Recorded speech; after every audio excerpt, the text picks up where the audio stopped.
Vous avez ce qu'il faut. Vous êtes brillant. Vous êtes absolument extraordinaire.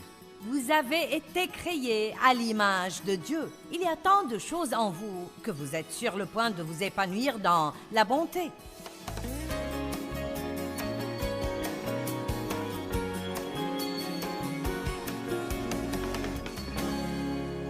J'aime enseigner sur l'amour car apprendre comment être bien plus agressif dans l'amour pour les autres a assurément apporté beaucoup de joie dans ma vie. Et comme vous le savez, nous appelons même notre programme télé « Vivre pleinement sa vie » parce que j'ai passé de nombreuses années en étant chrétienne sans vraiment jouir de ma vie. Et puis j'ai découvert que Jésus est mort, pas uniquement pour que nous allions au ciel, mais pour que nous apprécions le voyage. Et une des manières de le faire, ce n'est pas la seule manière, mais une des manières de le faire est de sortir de nos pensées et d'être agressivement et volontairement une bénédiction pour d'autres personnes partout où nous allons, dans de petites choses, dans de grandes choses. Et vous avez la capacité de le faire. En tant que croyant en Christ, vous êtes une nouvelle créature et vous avez une nouvelle nature. Il y a une part de vous qui veut aimer les gens. Il y a une part de vous qui désire vraiment exprimer tous les fruits de l'esprit. La Bible dit en Galates 5 que nous avons les fruits de l'esprit. C'est en nous, amour, joie, paix, patience, bonté, gentillesse, humilité, douceur. Toutes ces choses se trouvent vraiment en vous. Même la maîtrise de soi est en vous. Imaginez ça. Tout le monde dit « je l'ai ». Mais nous avons aussi la chair. Nous avons aussi la vieille nature. Et même l'apôtre Paul dit que quand il voulait bien faire, quelque chose lui faisait la guerre, le forçant presque à faire ce qui était mal. Il disait, le bien que je veux faire, je ne peux pas le faire. Et ce que je ne veux pas faire, je finis toujours par le faire. Donc nous devons réaliser qu'il y a une guerre qui fait rage dans notre chair. Satan est vivant et à l'aise sur la planète Terre, mais ce qui est en nous est plus grand que ce qui est contre nous. Celui qui est en nous est plus grand que celui qui est dans le monde. Marchez dans l'esprit et vous n'accomplirez pas les désirs de la chair.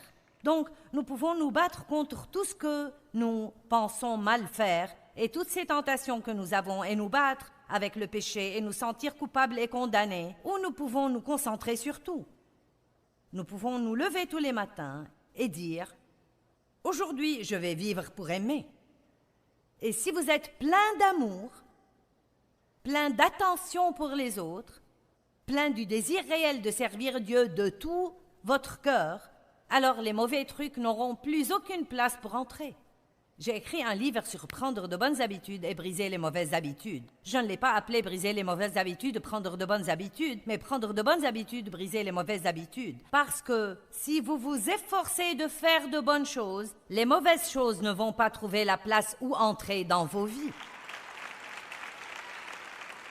Donc, je ne veux franchement pas me battre continuellement contre l'égoïsme. Je ne veux pas me battre tout le temps contre l'impatience et j'ai tendance à être impatiente. Probablement une des plus grandes faiblesses des personnalités colériques ou de type A, c'est que nous savons ce que nous voulons. Nous sommes très fermes, nous prenons une décision, nous la poursuivons et que Dieu vous aide si vous bloquez notre chemin. Et donc, j'ai appris à être patiente avec les gens. Je n'y arrive pas encore parfaitement, mais j'ai fait déjà un grand parcours. Et donc, si je décide d'être patiente avec les gens, alors il n'y a pas de place pour l'impatience d'opérer en moi. Vous avez ce qu'il faut. Vous êtes brillant. Vous êtes absolument extraordinaire. Vous avez été créé à l'image de Dieu. Il y a tant de choses en vous que vous êtes sur le point de vous épanouir dans la bonté. Vous avez ce qu'il faut. Et si vous ne croyez pas que vous pouvez le faire, vous ne le ferez jamais. Vous pouvez vivre pour aimer les autres et le faire pour Dieu. Vous ne le faites pas pour vous, ni pour ce que vous en récolterez. Oui, vous le faites pour rendre les autres heureux, mais même cela devrait arriver en second. Votre premier but est de le faire pour Dieu, afin de le remercier de tout ce qu'il a fait pour nous. Qui veut montrer de la reconnaissance à Dieu pour tout ce qu'il a fait pour lui? Vous voulez dire « Merci Jésus ». De combien de façons pouvez-vous le faire? Nous pouvons dire « Merci Jésus ». Mais il y a des millions de façons de le faire si nous voulons simplement être guidés par le Saint-Esprit. C'est étonnant ce qui arrive. Toutes les petites choses que Dieu va vous montrer personnellement, qu'il peut ne pas montrer à d'autres humains, mais Dieu va vous montrer de petites choses qu'il veut que vous fassiez et qui peuvent paraître minuscules, mais qui sont grandes pour quelqu'un d'autre, et elles sont grandes pour Dieu, car vous avez été assez attentif pour écouter ce qu'il disait et le faire. Amen. Ma belle-sœur me disait hier une des choses que le Seigneur a mis sur son cœur de faire. Elle marche tous les matins et elle vit dans un quartier où il y a des personnes âgées. Et elle dit, j'ai commencé tout en marchant à ramasser leurs journaux et les porter à leur porche. Bien, vous savez, ça ne lui coûtait pas davantage que quelques pas. C'est étonnant ce que Dieu peut faire de nous si nous voulons juste être simplement désireux de suivre la direction du Saint-Esprit. Chacun de vous devrait être un espion pour Dieu. Nous pourrions tous être des espions pour Dieu, et ce que je veux dire par ça, c'est que chaque matin, vous sortez à couvert dans le monde et vous portez votre armure. Vous savez qui vous êtes en Christ. Vous ne sortez pas pour impressionner quelqu'un, vous ne sortez pas pour faire bonne impression aux gens. Vous vous êtes mis de côté, vous vous êtes mis à l'écart en Dieu, et vous dites, « Ok Dieu, je travaille pour toi. » Et quand vous faites partie du personnel de Dieu, il prend toujours soin de vous. Vous vous intéressez aux affaires de Dieu et il va toujours s'occuper des vôtres. Et puis vous observez, et vous attendez, et vous écoutez, et vous regardez. Et vous pouvez même faire des listes. Quand vous entendez les gens vous dire les choses qu'ils voudraient avoir, ou les choses dont ils ont besoin, ou même les choses qu'ils veulent, si vous pouvez le faire immédiatement, vous pouvez l'écrire.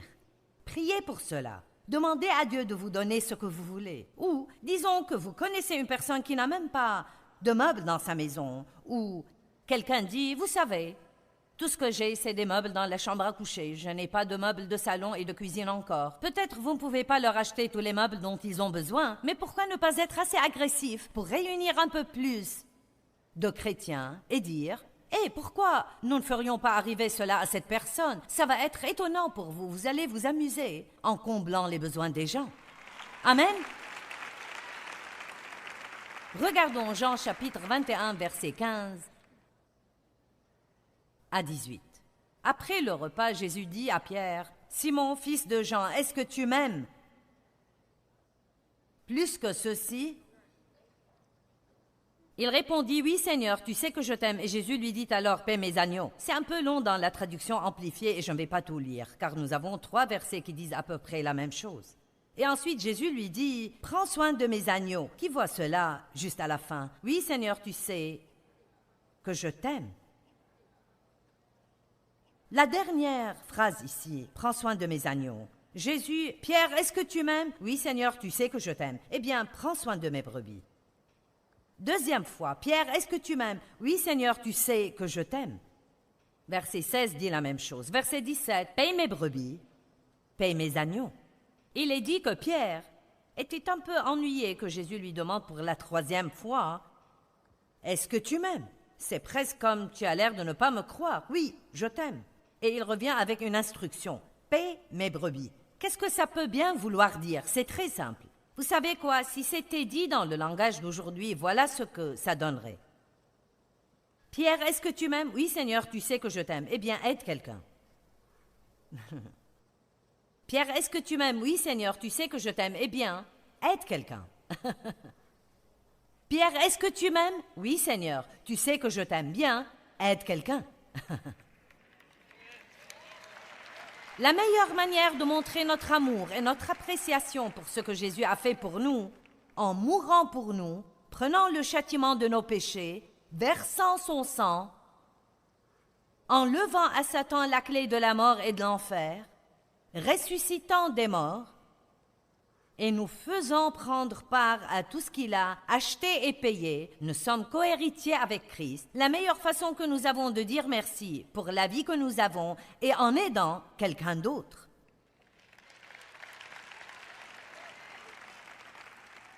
Combien d'entre vous, si vos enfants étaient dans un pays étranger, ce qui d'une certaine manière est notre cas, la terre n'est vraiment pas notre foyer.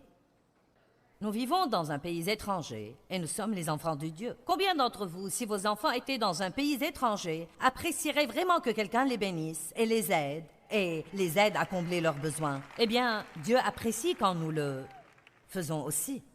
Aider quelqu'un, c'est la chose la plus simple au monde.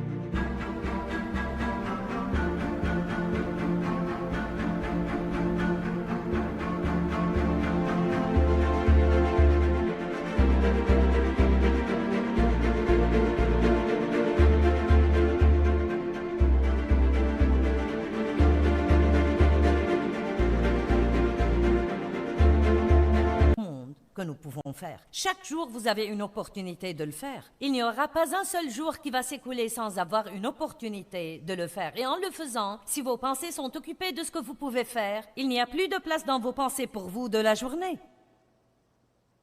Donc, je peux amener cela de deux manières. Je pourrais dire ne pensez pas à vous-même pour aider les autres, et je l'ai dit plein de fois. Mais le meilleur moyen de le dire est gardez vos pensées si pleines de ce que vous pouvez faire pour d'autres et croyez-moi, vous n'aurez plus de temps pour penser à vous-même. Plus vous êtes, combien d'entre vous ont remarqué que plus vous êtes oisif, plus vous êtes mécontent? Vous ne faites rien toute la journée et le jour suivant, vous ne faites rien. Je vous le dis, lundi, mardi et mercredi, vous êtes furieux. Vous êtes furieux contre tout le monde et vous êtes plein d'auto-apitoiement. Pourquoi? Juste parce que vous restez assis sans rien faire que rester là à penser à vous. Mais si vous sortiez et étiez une bénédiction, bon, bien sûr, la chair ne veut d'aucun inconvénient. Ben, j'en veux pas le faire. Vous savez, la chair n'aime pas le froid, la chair n'aime pas le chaud. Vous aimez le programme télé, mais nous recevons des plaintes au sujet des lumières fortes. Vous savez... Laissez-moi tranquille. Regardons Philippiens 2, 4 à 7. Nous voulons vivre avec une attitude nouvelle. Philippiens chapitre 2. Vous savez, Jésus ne pouvait pas venir ici sur terre et faire le sacrifice qu'il a fait pour nous s'il n'avait pas eu et maintenu une attitude correcte. Et vous savez, dans Éphésiens 4, il est dit clairement que nous devons revoir nos pensées et notre attitude chaque jour. Que chacun de vous, au lieu d'estimer, de considérer et d'être concerné simplement par ses propres intérêts, considère aussi ceux des autres. Ayez en vous la même attitude, le même but et la pensée humble qui était en Christ Jésus. Quel était le but de Jésus? Il est venu ici pour libérer les captifs, pour ouvrir les portes des prisons. Il est venu pour nous aider. Donc notre but chaque jour peut être d'aider d'autres gens. Ayez en vous la même attitude et la pensée humble qui était en Christ Jésus. Faites de lui votre exemple dans l'humilité, qui, bien qu'étant par essence un avec Dieu et dans la condition de Dieu, possédant la plénitude des attributs qui font que Dieu est Dieu, il n'a pas pensé que cette égalité avec Dieu était une chose qui devait être arrachée ou retenue avec force, mais il s'est dépouillé lui-même de tout privilège ou dignité due afin de prendre la condition d'un serviteur, d'un esclave, en devenant comme les hommes, il est né humain. Maintenant, arrêtons-nous ici juste une seconde. Que Jésus soit venu ici, et dans notre chair d'humain, la seule comparaison que je puisse trouver, et elle est quand même probablement faible, serait que vous ou moi décidions que pour tout le royaume des petites fourmis qui rampent sur le sol dans le monde, afin qu'elles aient une vie meilleure, nous renoncions à notre humanité et devenions de petites fourmis et rampions dans la poussière avec elles pour qu'elles aient une meilleure vie. Je ne pense pas que nous saisissions l'amplitude de ce que Dieu a fait pour nous en envoyant son propre Fils, qui vivait dans la gloire, pour venir ici. Qu'est-ce que ça a pu être pour Dieu de s'être incarné et de venir sur terre? Ça a dû être exigeant, et juste pour que nous nous en souvenions, aller à la croix n'était pas facile. Si nous nous souvenons de Gethsémani, il a dû prier tellement fort pour être capable de surmonter les exigences que sa chair lui faisait, qu'il suait de grosses gouttes de sang. C'est une énorme pression, n'est-ce pas? Donc ça ne va pas nous blesser de résister à la tentation d'être égoïste parfois et aller de l'avant et laisser la chair être inconfortable et faire ce que nous pensons que Dieu nous demande de faire. Laissez-moi vous donner un exemple. Savez-vous, et c'est un pourcentage assez précis parce que j'enseigne depuis 37 ans, et j'ai fait de nombreuses réunions comme celle-ci, qu'à peu près 80% des chrétiens en veulent à quelqu'un.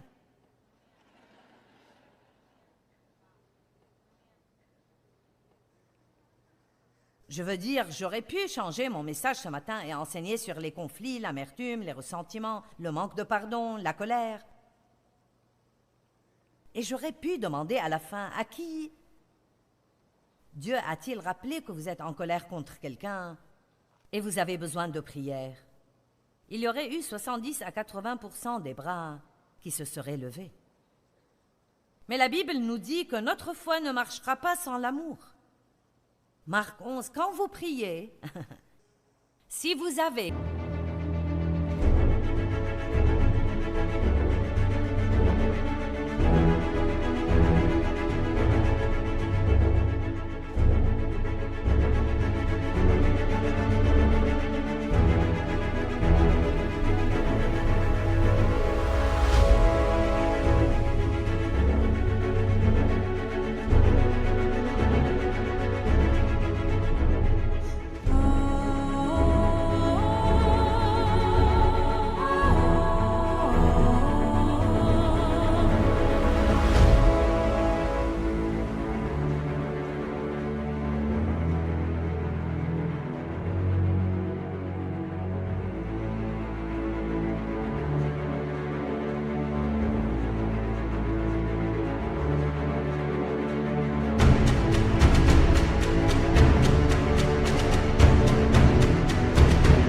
quelque chose contre quiconque, si vous avez quelque chose contre quiconque, si vous avez quelque chose contre quiconque, quoi que ce soit, même si vous pensez que c'est justifié, Dieu dit non, non, non, non, non, non. Nous méritons justement la colère de Dieu et il n'est pas fâché contre nous. Allons, je veux dire, nous méritons qu'il soit fâché contre nous. Nous méritons qu'il nous rejette et nous exclue de sa présence, non pas qu'il soit bon avec nous, mais il ne fait rien de tout ça. Pourquoi? Parce que Dieu est amour. L'amour ne trouve pas une excuse pour rester fâché. Quelque chose que j'aime prier tous les matins, et si je ne peux pas le prier, alors je m'arrête et je corrige mon petit moi. Dieu, je ne suis en colère contre personne aujourd'hui. Il n'y a rien dans mon cœur contre personne. Et si quelque chose remonte là-dedans que j'avais oublié, il faut que je m'en occupe. Si vous en voulez à quelqu'un, laissez-le, lâchez-le, laissez tomber afin que votre foi travaille. Priez pour vos ennemis, soyez une bénédiction pour vos ennemis. Je dis au pasteur, si vous aviez quelqu'un dans votre église et vous leur faisiez confiance, et vous les avez formés et leur avez donné une position de leader et ils ont fini par partir et commencer une église avec une partie de votre congrégation, la meilleure chose que vous pouvez faire, la chose la plus puissante à faire, est de leur acheter une sono.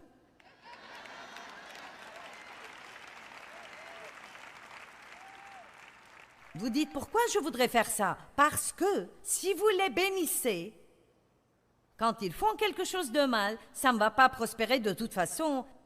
Et si vous avez une bonne attitude, les personnes qu'ils ont emmenées vont vous revenir en amenant d'autres avec eux. Mais si vous devenez amer et plein de ressentiment, alors vous allez bloquer l'onction sur votre congrégation et de plus en plus de gens vont partir. C'est la même chose dans votre vie privée. Vous en voulez à quelqu'un, vous devez simplement prier pour eux. Vous dites, je ne veux pas qu'ils soient bénis, je sais. Je comprends ça.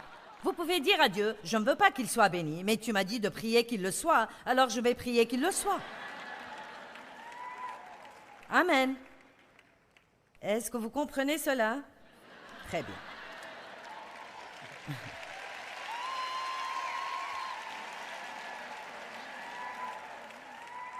Je ne sais pas pour vous, mais j'ai besoin de ça aujourd'hui. Ça va améliorer mon comportement.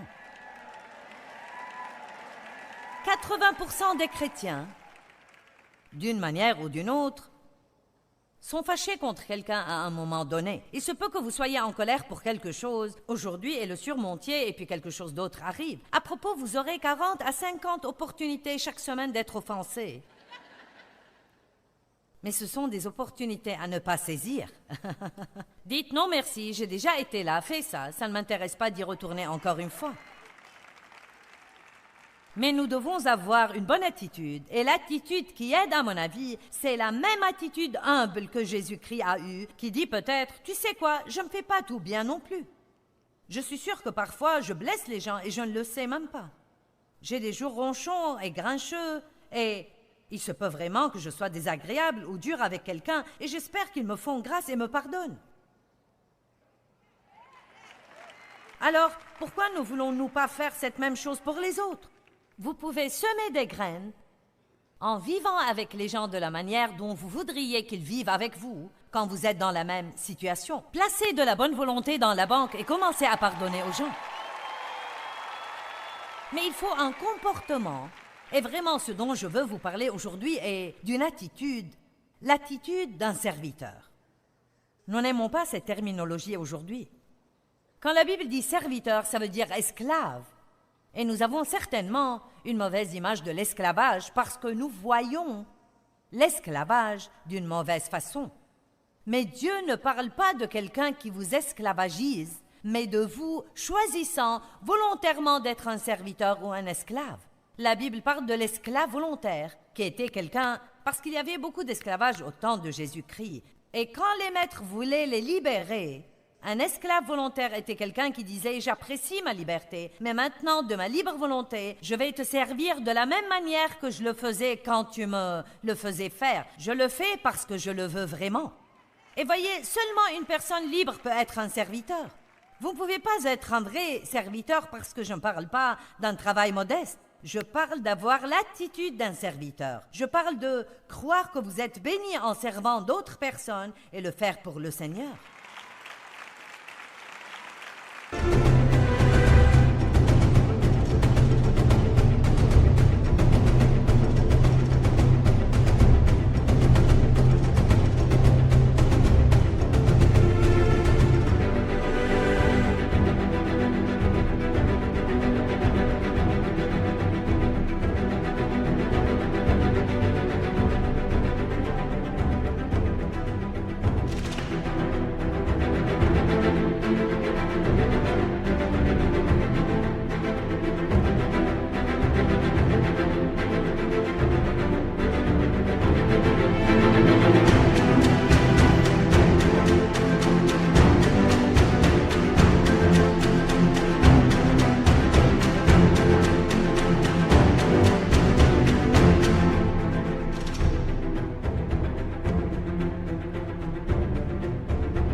J'ai donné un exemple hier. J'ai dit que si je demandais à quelqu'un de m'apporter de l'eau, 50 personnes fileraient à la porte et me rapporteraient de l'eau. Et vous penseriez que c'est formidable. Vous diriez même à vos amis, j'ai donné de l'eau à Joyce.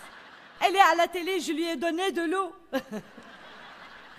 C'est étonnant comment les gens vous croient important quand vous passez à la télé. Vous savez, n'importe qui peut passer à la télé aujourd'hui, pourvu qu'il y arrive. Il y a des trucs à la télé qui ne valent pas la peine d'être vus. Mais donc, un de vos enfants, ou votre mari, ou votre femme à la maison peut dire « Oh, si tu vas à la cuisine, pourrais-tu me ramener de l'eau ?» Vous dites « Que penses-tu, que je suis un esclave ?»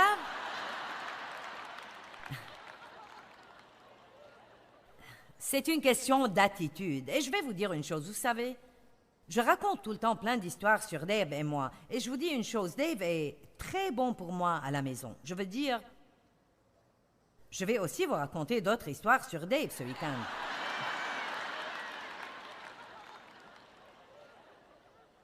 Si je me lève pour aller chercher quelque chose, il dit « Qu'est-ce que tu veux ?» Et il va le chercher. J'ai une chaufferette que je mets parfois derrière moi, juste pour me relaxer. Et il dit « Oh, je vais le faire moi-même. » Et il va le faire, vous savez. Donc ça fonctionne bien depuis si longtemps maintenant que je lui trouve juste des choses à faire. « Chérie, voudrais-tu sortir le chien? Pourrais-je avoir de l'eau? Pourrais-tu m'apporter ceci? » Je lui donne des listes. « Quand tu te lèves, pourrais-tu m'apporter la chaufferette, me donner un Kleenex et quelque chose à boire? »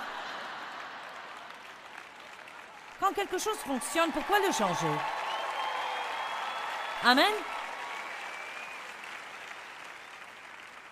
Je dois être honnête avec vous et vous dire que Dave est bien meilleur que moi pour le service. Je continue d'y travailler. Si vous êtes doué dans ce domaine et vous aimez aider les gens naturellement, que Dieu vous bénisse. Mais vous savez, pour être honnête, je dois y travailler. Je dois m'y efforcer. Combien d'entre vous vont être avec moi et s'y efforcer? Très bien. Acte 10, 38 est un de mes passages préférés. Il y est dit que Jésus allait de lieu en lieu et faisait le bien.